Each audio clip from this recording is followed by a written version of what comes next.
Okay, so welcome to this wrap-up webinar for our virtual conference on OER and TVET. We welcome everybody who's watching this. For those who are present during this live webinar, please use the chat function. If you click on the little speech bubble at the lower left, you can open a chat window. Please use that for questions and comments during the presentation, and later on we can also open the mics for everybody.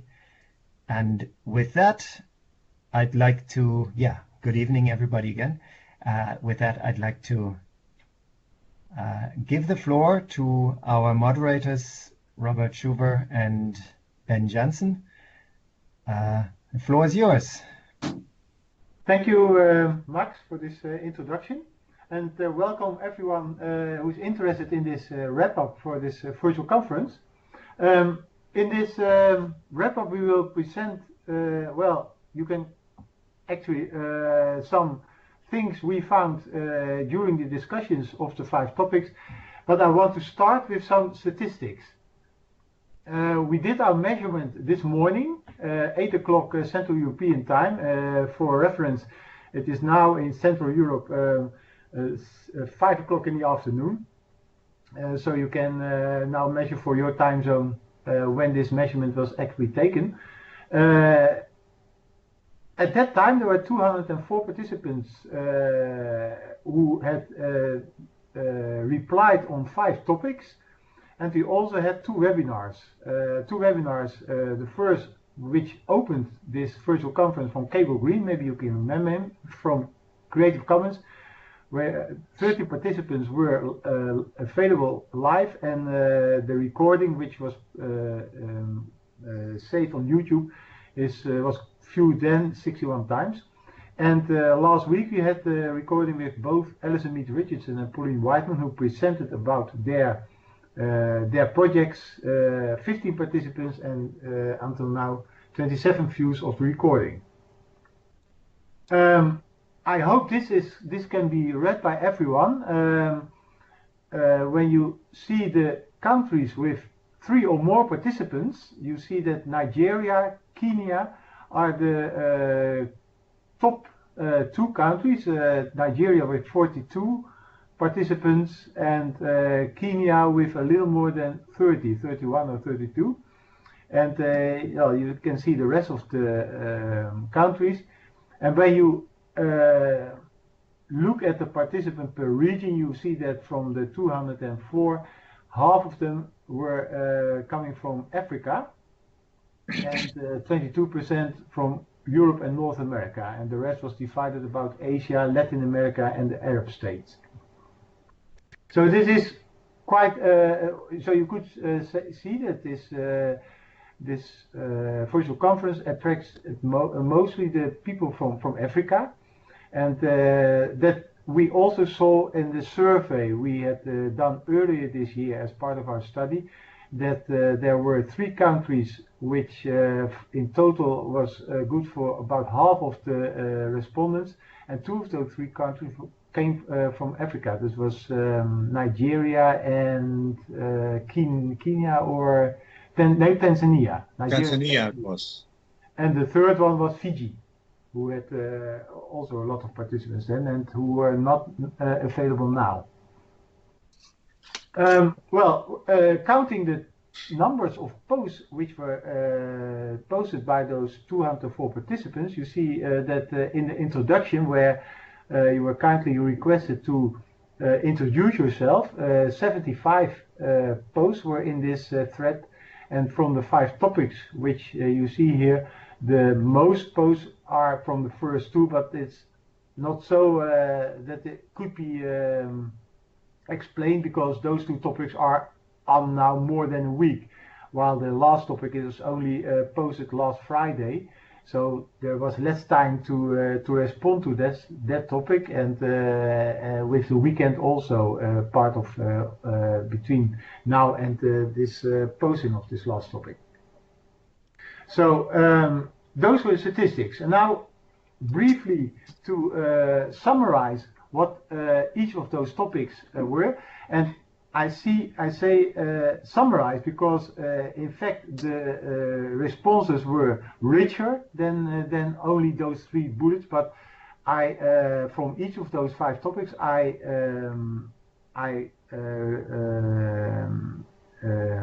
selected the, for me, most relevant, or not most relevant, but the topics, the replies which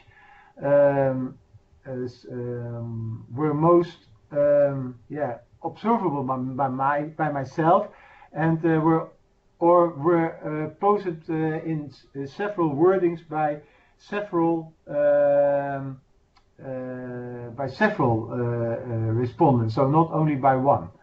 Well, in topic 1, we had a question about the importance of open licenses, and well, there was almost good agreement about that open licenses are important for teachers to create better learning experiences, because open licenses give you the opportunity and give you the right to adapt the learning resources you find, the open education resources, to the context you are working in.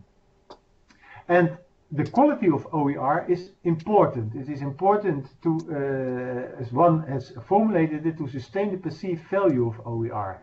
So if in general the quality of OER would be poor, then OER will not ever be adopted broadly. The quality of OER is necessary. High quality of OER is necessary to have adoption happening. And then still there are a lot of barriers, and I'll come to that later, which prevent broad adoption until now, but quality of OER is not one of them. And the ultimate check on quality, because quality is a rather broad concept, is at the end of the day, the learner, has he or she really learned something? That's the ultimate check on quality, as one has formulated it. Well, on topic 2 about teachers and trainers, the 2 most mentioned barriers we found in our study, but was also mentioned by several respondents on the forum, was a lack of awareness of OER among teachers and trainers, and also among policymakers, and the lack of ICT skills for teachers and trainers. And those lack of ICT skills prevent from, well, looking for OER, but also adapting the OERs, which are digital learning materials, to your context. A concern which was mentioned was the access, actually the bad access to internet in the Global South, which also was what we came across in our study, and asked for what support is needed for teachers and trainers. Those 4 are among the support things which were mentioned in the forum. So an FAQ for pedagogy-related questions, a handbook, local or global, capacity building for teachers and trainers, and support from instructional designers to take care of the of the pedagogical matters, issues in OER. The 3rd topic was about the collaboration and cooperation. With the labor, with industry, and with organizations outside of your institution. And this was from the people who responded. They say, well, this is important. It gives you the opportunity to identify the missing gaps and thereby have a closer connection and a closer fit with what the working field is demanding from TVET education, to have people with the right skills. And it is also, it's a learning, thereby gives you a learning point as an institution to improve in the professional skills programs, and you are better responsive to the labor market then. Experiences which were mentioned in the forum came from Zambia, Nigeria, Australia, and Ghana, but in the description of the experience, it was not always clear if and in what role OER was involved. So it were nice experiences, but it was not always clear about if it were experiences in general of collaboration, or that it was experience in collaboration where OER was involved. And the topic 4, the learning from the good practices, was attracted not so much response, but it gives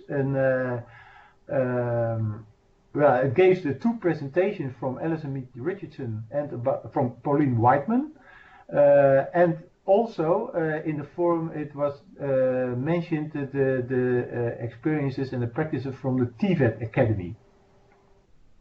From Pascal Mabille, and as if I'm right, later this week he will present about the TVET Academy in a part webinar, which is not part anymore of this virtual conference, but it is arranged by Max. And the last topic, the role of UNESCO-UNEVOC. Several issues were raised where UNESCO-UNEVOC, according to the participant, could play a role or could enhance their role, because some of the things which are mentioned here they are already doing, but maybe enhance on this role.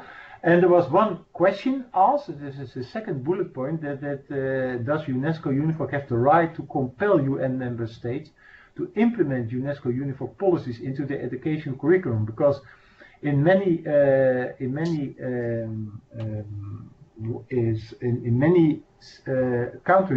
country is lacking the implementation. So you can create awareness, and you can write policies, but if this policy is then after that not good implemented by government, then OER and TVET is still not being helped.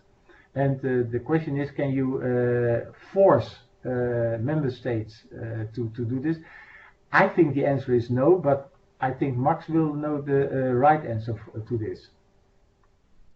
There was also a poll posted by Max, which this afternoon I looked at it, and it had 8 responses until now, and those 8 responses, 5 of those 8 said that developing the policy formulation, the models and the framework, it is not quite, I have on another screen, this develop policy formulation models and frameworks that governments and institutions can use, modify and apply, was mentioned by 5 of the 8, and the other 3, which was mentioned by 1 each, are about the collecting and disseminating promising practices related to OER and TVET, the provide support for quality assurance of OER and TVET, and advocate for OER and raise awareness.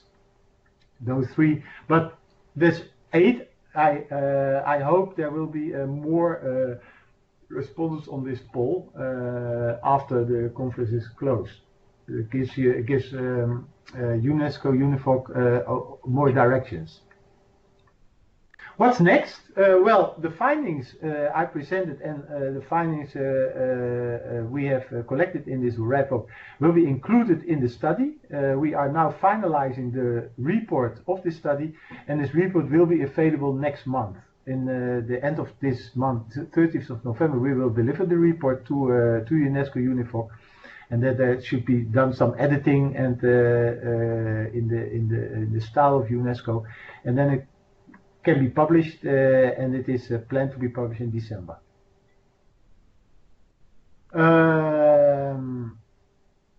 Well, and I want to end to thank you for your participation for this, not only for this webinar, but your participation in the whole virtual conference, the more than 200 participants and the many responses we got, also on behalf of Ben and Max. And if there are questions remaining, then I would like to hear them, and I hope I can answer them. And otherwise, Ben or Max can come in.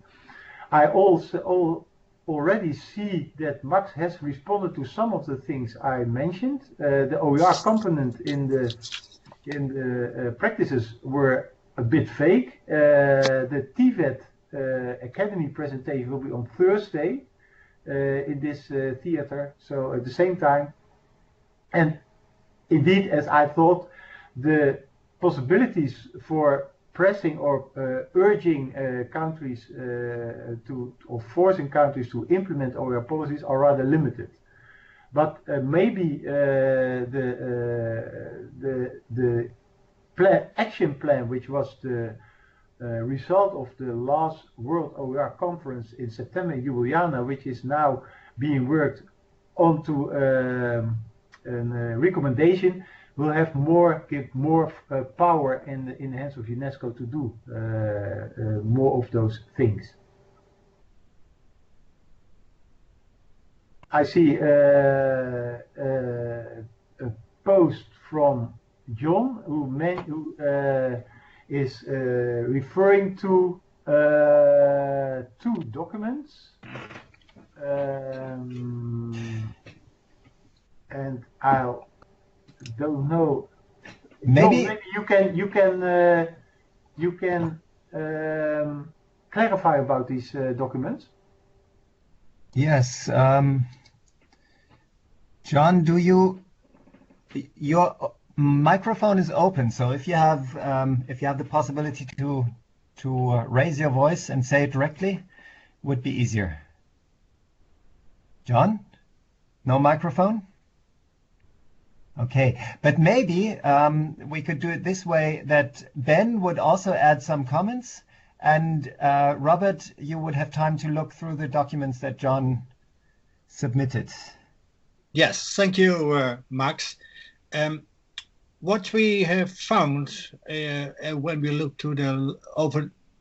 back to the last 10 days is that the topics raised and discussed are, in general terms speaking, in line with the findings so far in our study. And our study has been divided in 3 parts: a review of international literature, a survey, and 10 interviews with experts in TVET and OER.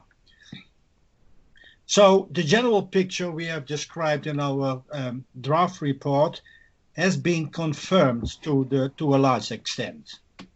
But for some issues, the virtual conference has clarified and mostly deepened our understanding of the actual situation with regard to OER and TVET. And I'll mention 4 points. The first is not surprising, but it is worthwhile to state it explicitly. Most people see OER as a promising activity and a promising means, and Robert has already mentioned it. It is primarily seen as a way to raise the quality of learning and learning practices. Secondly, however, the actual situation is that there is not much practice of OER adoption. It is in some projects, and a pity is that we study the English literature and the English-speaking countries, but so perhaps we are lacking some of the Spanish-speaking part, the Chinese-speaking part, and other international languages. The third point is that most people have stressed the issue of awareness raising, or some people have mentioned it, the sensitization of OER and the value of OER. And the fourth point is, in order to establish the innovation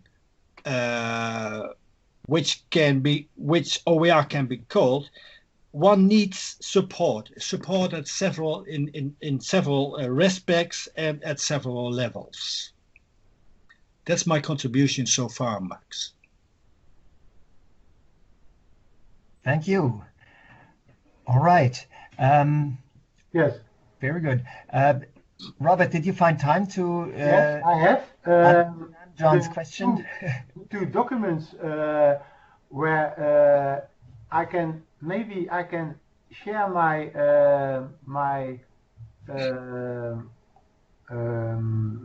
what's it called? My desktop to show you the documents which okay. And now this is the first time I'm doing such a thing. So now I'm challenged on my ICT skills. Can you see? Yeah. Okay, fine. Now here, this is the first document, and this gives you an overview of the, well, as you see, the proportion of the youth between 15 and 24 using the internet, and you see that the more purple it is, so deep purple it is, the more the higher the proportion is. And you see there that that the majority is in, or you see that the lighter spots, the not so purple ones are in Africa and are in southeast of Asia. In Asia. Well, and also a region in South America. Yeah, South America. The second document actually gives you also some here where I can you see my cursor? Yes, we can. Okay, where you see that in 104 countries, more than 80% of the youth population are online, but especially the second one in developed countries, so what we also refer to as a global north, 94% of the young people use the internet, compared with 67% in developing countries and only 30% in the least developed countries. And in terms of access to resources on the internet, this is quite relevant information, yes. Yes, and then you see the last one, nearly 9 out of 10 young individuals are not using the internet live in Africa or Asia and the Pacific. So I guess this means that when they are using the internet, they will probably downloading stuff and then look at it offline. When you are talking about open education resources or open things like MOOC, because that is one project I came across in another study I did last year, where it was all about MOOCs. It was not about OER.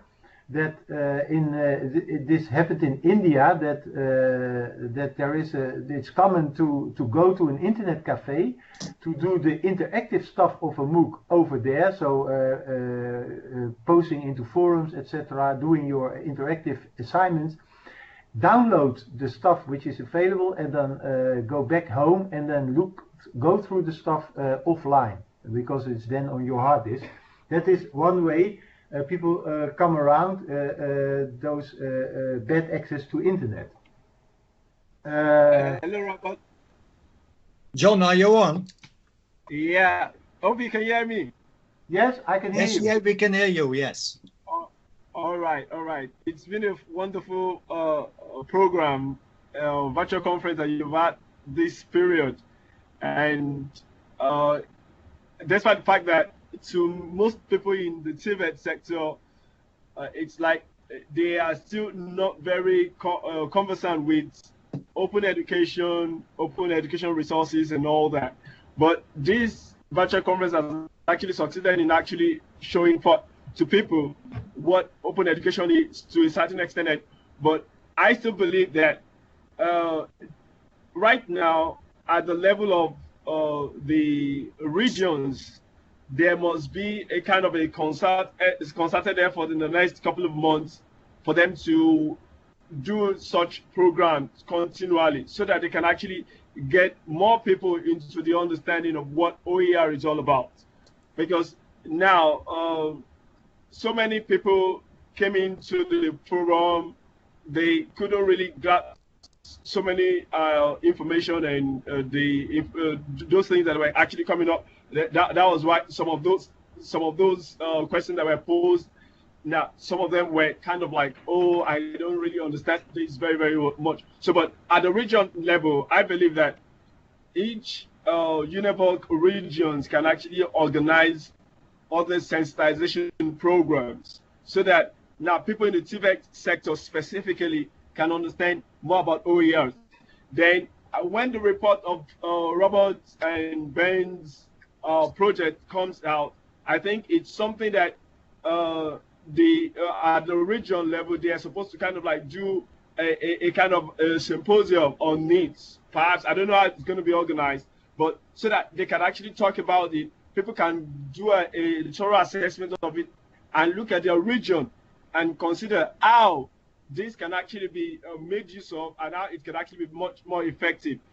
That's when we can actually get more people to get into the open education system. And part of additional thing I want to make noted here is the fact that we need to start to encourage the community of TVET practitioners, those people that really understand it, to come up with OER. I don't know if the UNEVOC can actually help with that, that maybe there could actually be a call for expression of interest or call for proposal that people should try to adapt their present work on TVET into OER, perhaps maybe textbooks or maybe some materials that they have, so that okay, good. I saw your Max. I saw your question. Yeah. Okay, I'll come to that right now. So now, if we could actually have a call for proposals at the regional level, such that whoever has materials that wants to convert to OER, then maybe there should be a kind of a form of support to help them out. That if you want to turn your material to an OER, okay, we have a support for you to get you on. Like I explained in one of my posts, that I'm actually working with some of the lecturers to make sure that, okay, I convert their face-to-face class materials to OER, and I'm turning it to a blended course at the same time. So now I've been able to work around some of those things, and I'll be posting about it in the future. So going to Mark's question, Mark asked that to whom should such trainings be directed to? Yeah, the academic people there. I mean the practitioners, the trainers and instructors. They are the ones that are should be in, because I want to understand something. Now, if we don't get the trainers and the instructors to get on the platform for OER, then it will not definitely go down to the students. We can actually really get an appreciable level of people coming together to put it together. So that's the situation of things. What about teacher trainers? Yes. When I said trainers and instructors, definitely, it's definitely going to come up from some people. So I believe that the teacher trainers too are part of it. But now, since we're talking about TVET in this situation, we need them to start to. We need the innovators and the early adopters to be able to pick it up right now. Janaka. So now we need the innovators and the early adopters right now, so that even if they are just 10% of the whole sector, if they start something, others can actually start to pick up information from them. Come out of learning art, series of champions that they kind of bring up, and they are doing something. So we need something like that. Those people that could easily do things first, so that others can actually join and they can actually understudy those ones. It's very, very important. Thank you very much. Thank you, John, for your contribution. May I add to this? We have done some work on the diffusion of this innovation by OER, and you're quite right. For each stage of the innovation, one has to do some concerted actions.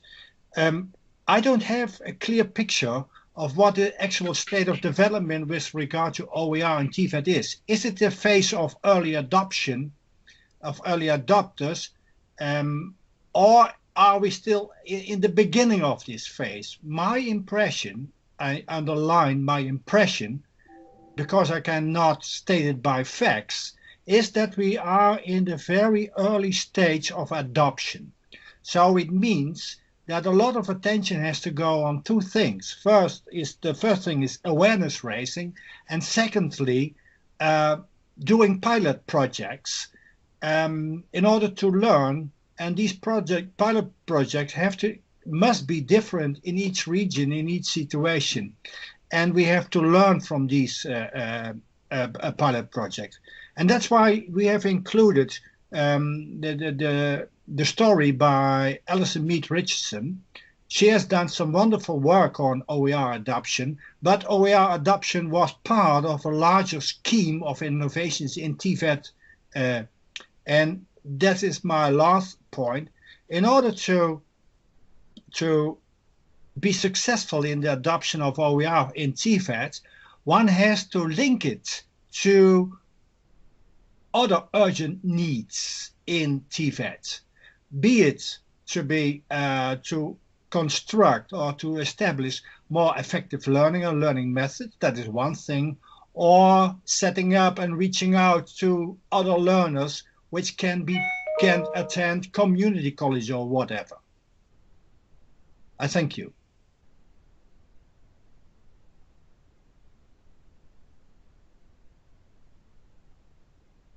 Ben?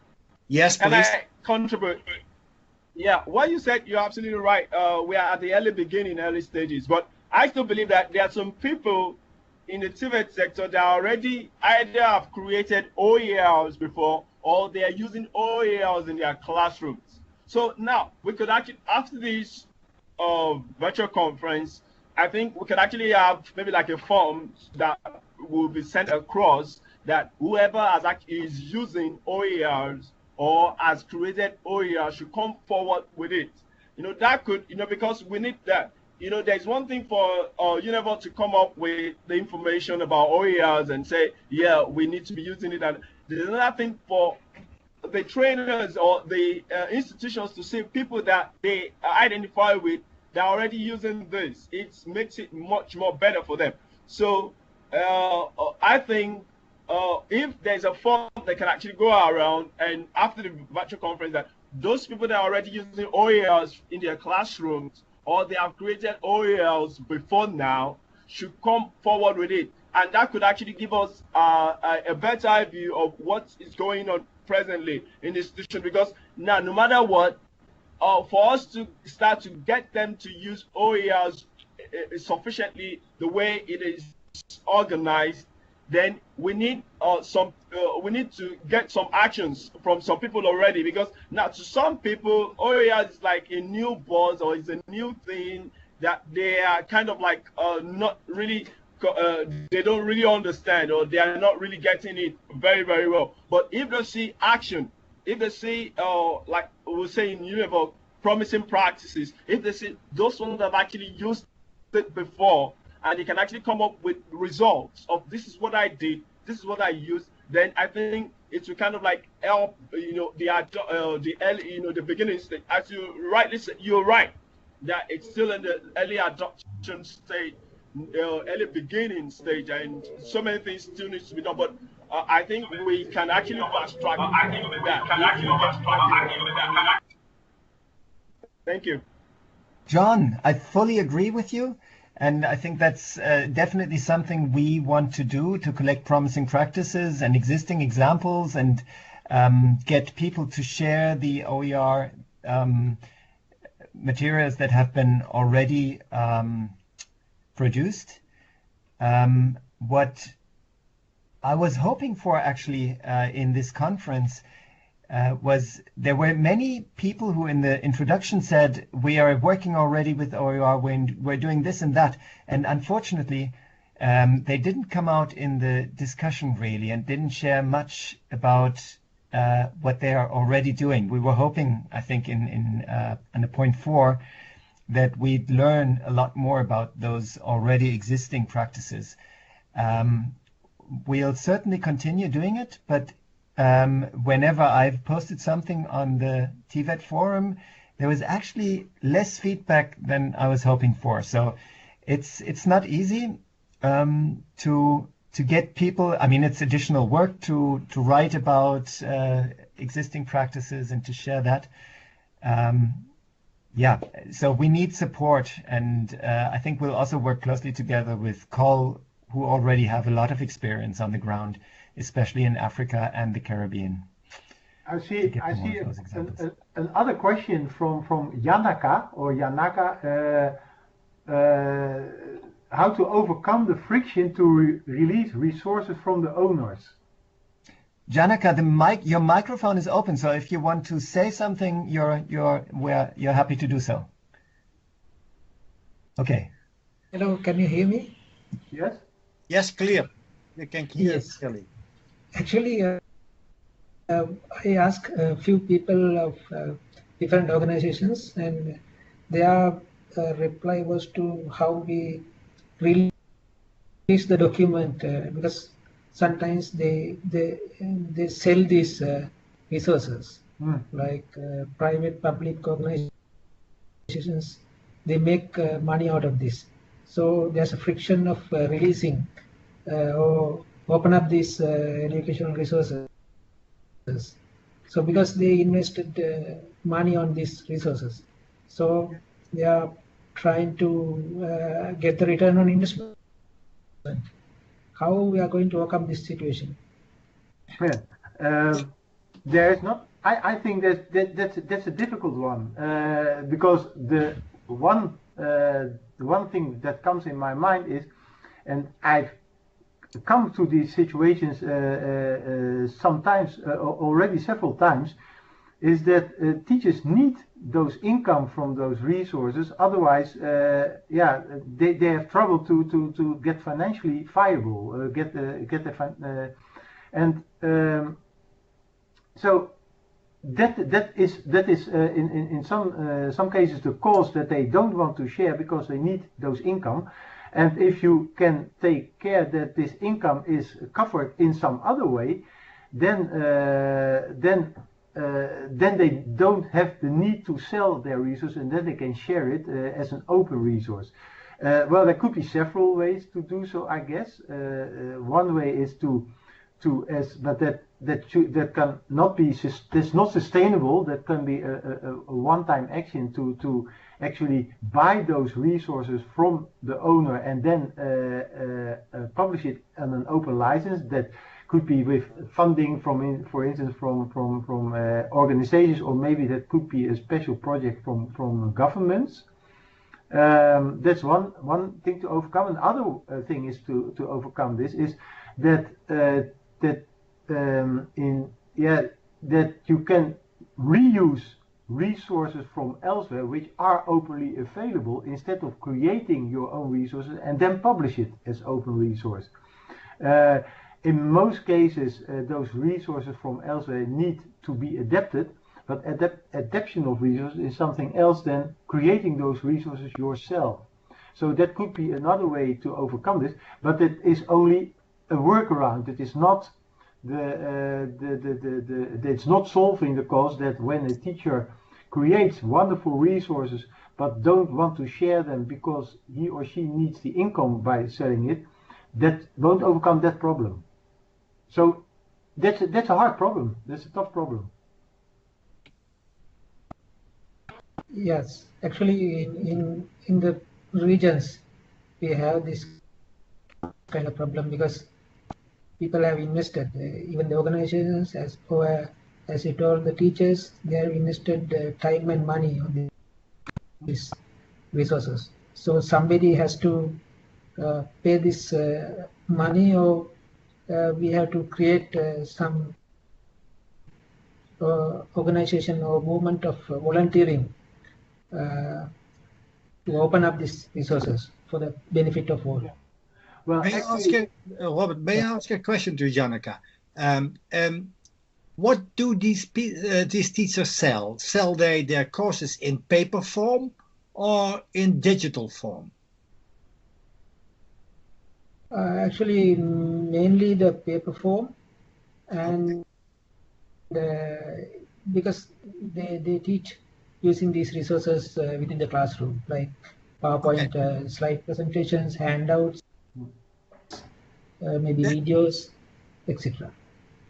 One of the promising business models which have come up in the United States of America is that pupils still need their resources in paper form. So OER are being printed in several forms, in downloadable forms, which are free, but as soon as one orders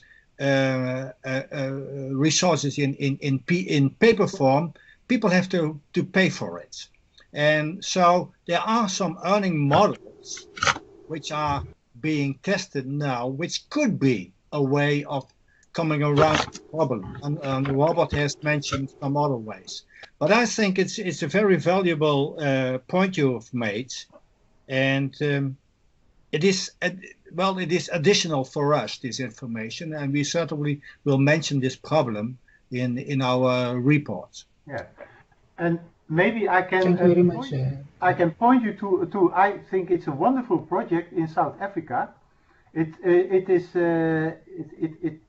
is now about several years. It is the Siafla project. In this project, the Siafla organization is they are creating open textbooks, so digitally textbooks, but they can also be printed out against the paper cost. So on several topics in education, and the main work is done by communities of teachers.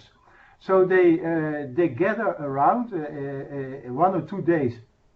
They come to a certain place, and then they are creating those open textbooks by writing things themselves or collecting information from elsewhere and open information, and then add it to this textbook, and then the final editing is done by a couple of persons after this community gathering. And this has led to several wonderful open textbooks about a lot of topics in science or in mathematics and so on. As I said, this project is several years old now, and the main advantage teachers mention for this project are not the textbooks they are creating, but the community that is formed in creating those textbooks. So those teachers know each other. They will share their learning materials among each other because they trust each other, and maybe to create this community feeling, this feeling of community of teachers, will in the end make the creation and sharing of OER more sustainable, because then you know, when I share something, I also get something back from it, which saves me work. So actually you are paying each other in time instead of in money, but you first have to be sure that you will get this money. May I add to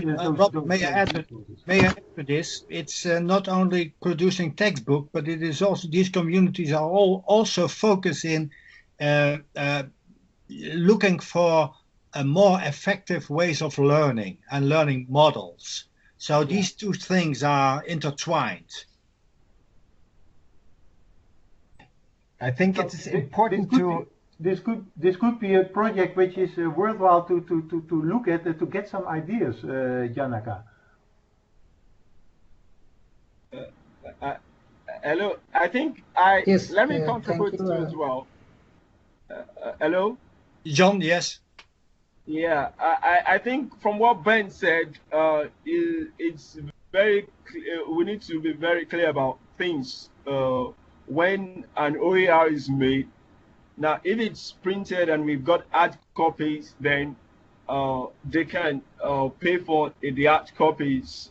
But the mindset about OERs is that if it's available online, it should be on a license that is free to use and open to use for other people to be able to work on. And since we don't, I mean, we are not limited to hard copy and just soft copies right now, and we could actually have mobile materials and a whole lot of materials in different forms right now. And it's even better when we could actually have materials in video formats and all that. So now, I think that aspect needs to be stressed for the TVET community, because when some people hear about OERs, they think, even when I print copies, then it's actually free and there's nothing I get out of it. But now, when you make OERs, I think one of the things that needs to be very clear is when you make OERs, the material itself, when it's in soft copy, is what is licensed. But if you make copies that you print out, definitely when it's hard copy, you can actually check the fact that you make printings and the covers and the papers. But when the material itself, then it's that's what is licensed as OERs. I think that's it from my side. Yes, thank you, Sean. Actually, the main thing is that a learner or a teacher has a choice. He or she can go for the printed copy, which maybe costs him money, but that is only the money of the cost price to create this printed copy, or he or she can go to a website and have it for free. But you should have connection to this to internet, and as we have seen earlier, not everyone has this opportunity to connect to the internet. So in many cases, print-out copies are the only way forward. But when those print-out copies are from open educational resources or open textbooks, then those are not so so high price as, for instance, the commercial publishers count for their publications. Max mentioned the paid by public funds. It should be made available on an open license. That is that's certainly true, but well, maybe the Maslow pyramid says that well, when you are not when you are in financial trouble and you need those income from those books, then that will, for those teachers, this will count harder than a more moral argument that well, it is already paid for by the public because you as a teacher are paid by the taxpayer.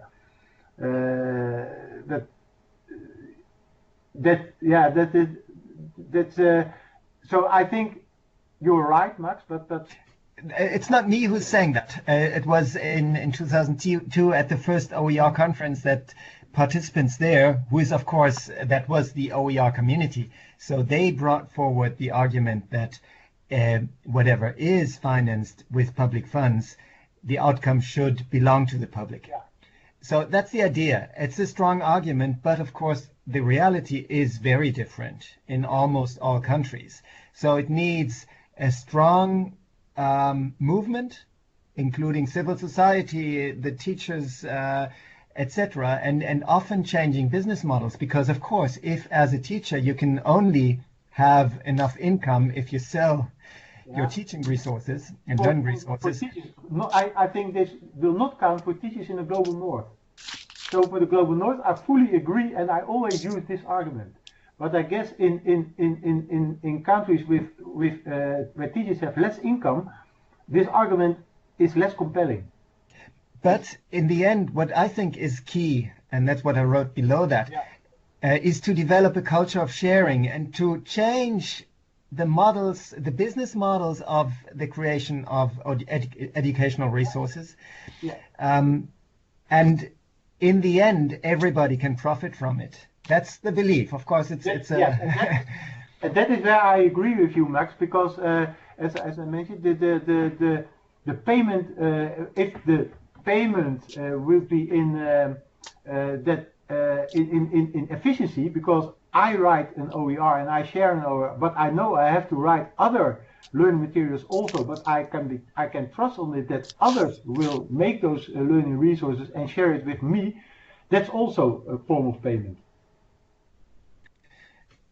Right, because you also save time and you get, in the end, better resources because you can share it with others, improve them together, because maybe you have a specialist colleague who knows better than you, and you can improve your own learning materials if we are able to develop this culture of sharing.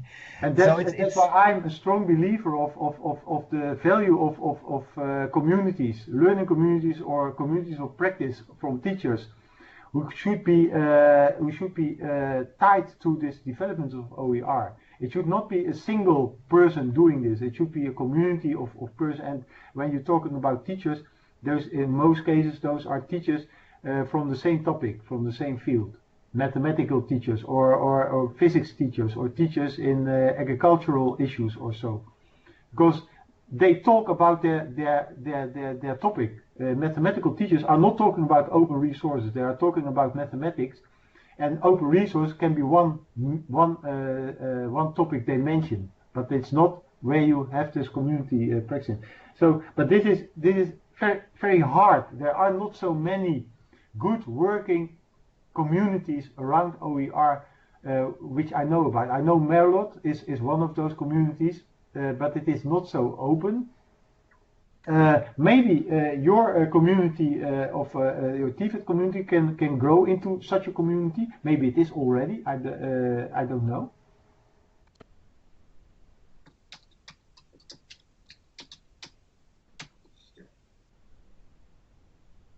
I'm sorry, my client just crashed, so I was out for 30 seconds.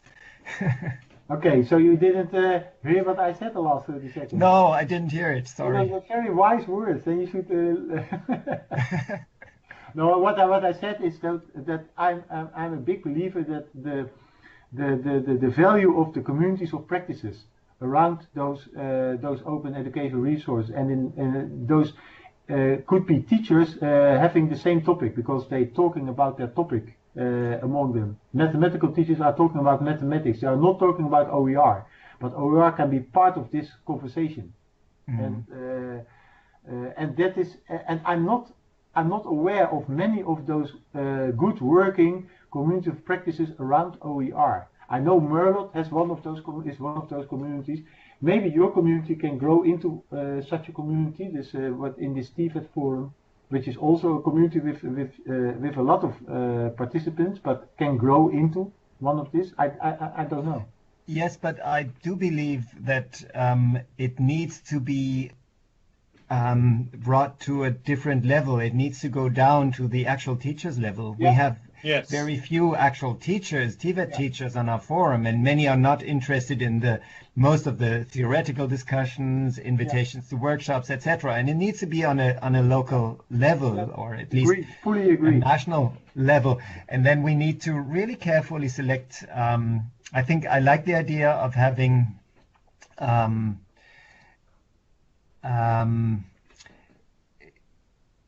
those who are the advanced people who carry the stick first, bring them together with innovative managers, and then others will see, oh, that actually works well, and they can then follow.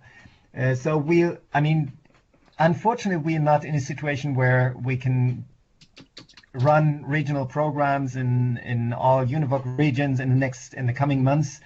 That's just not feasible. So we'll also have to think of how we can maybe create some blended learning material that people can use, some e-learning courses, and then try to go here and there and find new people who will continue carrying the torch. And we'll really talk further with the Commonwealth of Learning, how they did it, and the successful examples, and try to do the same work in other regions. Or combine your forces. Of course. Yeah. So maybe that's a nice ending. Yes, I'd just like to ask whether there's I think other participants who would also like to say something. And if so, please say in the chat that you'd also like to raise your voice so we can unmute you. Okay. Hello, Matt. Hello, Matt. Yes, go ahead. Yeah, I think for the calls model, call or text, because I've actually been involved in one. They get some funding that can actually be used to create OER, and they try to identify people that they know can actually develop it. Perhaps internally they have a system to which they identify people, so and they will ask them that, okay, they want to develop an OER for this particular subject. Now, upon the acceptance of the person, then the project starts, and they give a period of time for the person to develop the OER and it should have actually been stated in the terms of agreement, terms of contract, that the material after it has actually been developed is going to be fully OER. So now whoever is accepting that already knows that this is going totally to OER, and there's no debate about it. So I think that's, for me, I know about the model. I don't know if they have other models, but, and at the same time, they kind of like a centralized platform that they get funding from different sources to actually pay for such a project. You know, so that's part of it. So it could actually come from different perspectives. The UNEVOC can actually get funding and actually do an expression of interest or something like that. That, okay, if you know you can actually develop an OER for physics, for instance, you give us your outline and everything. So if it comes along with what you're looking for, then the personality develops your OER, and then it comes online and available for people to use. I think that's what I know about Cole's model. Thank you. Thank you, Sean. Thank you. Yes, actually, what TVET Academy did in Paraguay is quite along those lines. So they're creating open video resources with teachers there, and they then make them available in the open space. And we participated in funding very little, but and a lot of it comes from contributions from the local center. And of course, we've tried identifying other partners who could contribute to finding budget for it. That's definitely a model. Yeah, actually, one thing we can do is actually we have few problems. One is at the local level, teachers sometimes compete each other within their local communities. Another thing is if we can bring IT solution for this, like having a portal, I think that one contributes with their resources and they can have access to all other resources in the pool. So it's a pool of resources. The teacher needs to give one authentic resources to download others' resources. Likewise, so it's kind of exchanging particular resources. I think I propose that kind of solution, IT solution, if you can come up with to gaining from very little resources, then we can grow the resource repository. Thank you.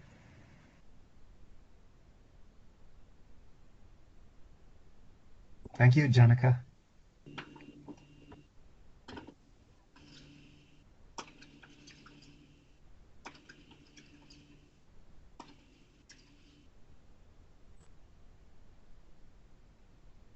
Okay, I see a reference in the chat to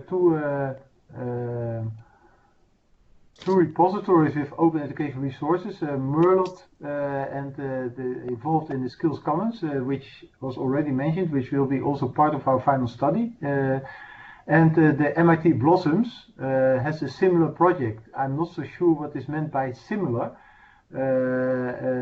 Similar as Merlot or similar as the Sciafla, because the latter I'm not so convinced about, because but similar like Merlot, I agree, but there are a lot of repositories and already we have gathered among this whole study in by these conversations, but also using the survey, we have come with a list of repositories, especially targeted at TVET education.